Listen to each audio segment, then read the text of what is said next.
Mwejuliza mbona wase wengine kwa ile life wana taking chance, wakipata chance wana take serious vibaya sana mpaka wana change, na hata unashindwa kuelewa how did it come so boy alimove from this point to this point and then all of a sudden akakuwa tajiri.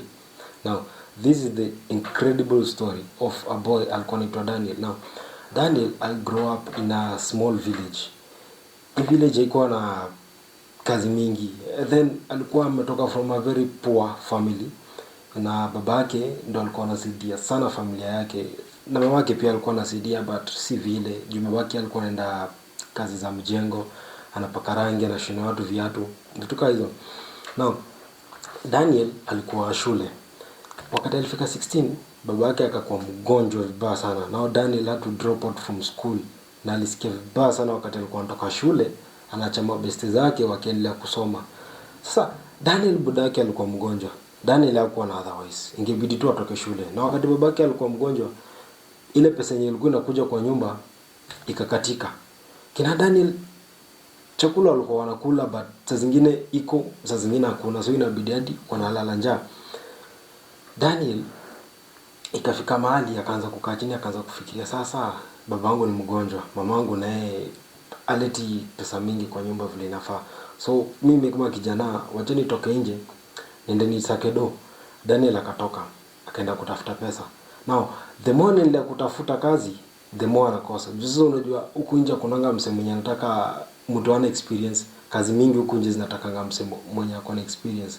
Now Daniel week days turned into months, months turned into years. Unaona, Daniel hajapata do. Now kuna kitu moja Daniel alikuwa nayo, alikuwa na dream. Lakini sasa dream yake, okay, ukiwa na dream kwa akili it's okay, but sasa ku take step ya kwanza kufuata dream yako ni ngumu sana. Daniel alingangana na life. Daniel akangana na life. Alikuwa anapiga tu kazi yote yenye alikuwa anapata. Then ikafika mahali akaangalia hivi, akaangalia hiyo village yake, akasema hii village kuna watu wanajenga, kuna watu wanataka maji, na kuna watu maji imekosa. Na walikuwa wanataka mtu wa kulipa, lakini sasa unajua hiyo kazi ya maji ilikuwa ngumu juu hakuna msemo alikuwa anaitaka, juu maji ulikuwa unaenda unatoa mbali. Daniel akaona hiyo opportunity, acha tu nitumie, though ni ngumu. Daniel akaenda kwamba jamaa fulani anakuanga hapo jirani yake mkoko alikuwa nayo, kaenda kaomba majirani kibuyu moja moja mbili mbili, mwenye akana alikuwa anamsaidia juu anajua jamaa familia yake iko fiti ile hawajajiweza, so nikumpea mtungi itamsaidia. So Daniel akapewa mtungi na majirani wake, akaendea maji. Daniel alikuwa anaendea maji mbali sana, analeta, anapewa wase wanauza, anauza, anaenda anapatia ma construction worker, anawauzia, anakuja anauzia wase wa nyumba, hadi alikuwa anapewa wengine, na hao wenye alikuwa anapewa wako anamlipa. So Daniel alikuwa like okay, ni sawa, lakini sasa atamlipa baadaye. Walikuwa wanaelewana. Na akakaa chini akaona hawa watu wengi wenye najuanga wanakuanga na pesa, lakini pesa yenye wako nayo wanitumianga like almost kila kitu. Daniel akamwaya atafanya kitu moja, atakuwa na save hiyo pesa hata kama ni kidogo. Tuseme for example Daniel anamake kitu kama kwa siku, tuseme anauza mitungi kama 5 peke yake kwa siku. Juu unajua the village was very poor. Hakuna msemo mwenye alikuwa anataka maji sana. Juu walikuwa wanawaka moja, wanajaribu kuutilize paka mwisho. Daniel akaamua save do. Daniel akaanza kusave do, mwezi ikapita, miaka ikapita, miaka 2, miaka 3. Daniel anaeka pesa chini yaka, alikuwa na kipira, ututu wa saving, ututu wa box, ututu wa metal. Ututu wa metal msana kukanga anarusha do ndani.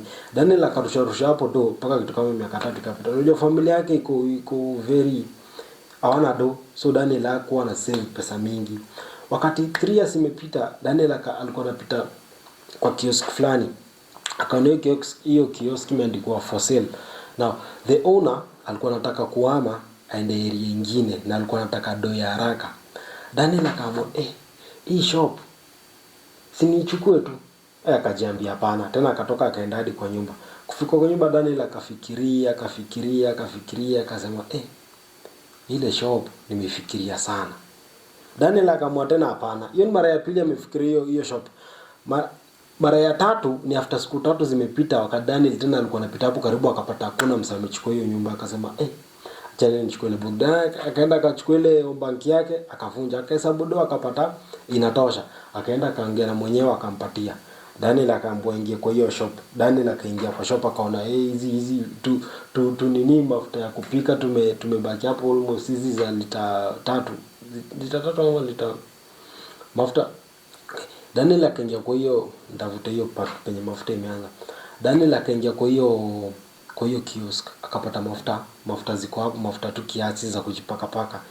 Na za kupika, sukari, kuna chumvi, tu kiasi.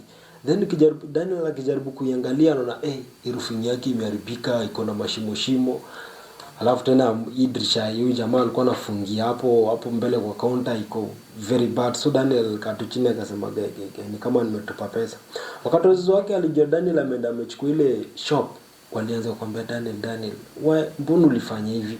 Familia yetu haina kitu, hatuna pesa, we have nothing. Na ukaamua tena kuenda kupeana pesa kwa ile kiosk ile nyimeisha.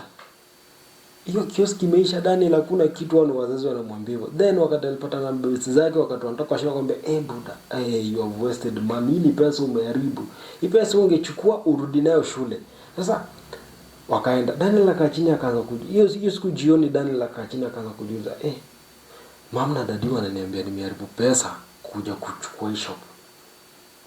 Mabesti zangu wananiambia ati nimeharibu pesa ningelipa school fees. Sasa ningepewa wazazi wangu hii pesa tukule na hiyo familia, singekuwa nimeinvest mahali popote. At least akona kitu anaona, of course itakuwa inaleta do, lakini sasa itakuwa ile pesa ya polepole. Unajua sasa juu pia hiyo village yake si ya watu wako na pesa yenyewe. Hata kama italeta pesa kidogo. Alafu tena kuna mabesti zangu wananiambia nilipe school, ningelipa school fees. Nani angelipia school fees nyingine? Sasa hii school fees ingeje, just school fees inataka ikiisha unalipa. Ningelipa alafu ishe nifukuze tena nikuje nyumbani. Tena nikuje nitafute nirudi nipate syllabus imeenda. Daniel akasema hapana, wacha tu ningangane. Daniel tena akakaa kwa hiyo kiosk, akauza tu mavitu, akaenda akauza maji, anarudi kwa kiosk anauza vitu, aenda anauza maji, anarudi kwa kiosk anauza vitu. Akaamua akatafuta do, akachinchi mabati na akachinchi na hizo milango za hiyo nini, milango za hiyo kiosk yenye alikuwa na kandani. Now Daniel akaendelea na part 1 ikaisha hapo. Sasa part 2 itakuja Wednesday.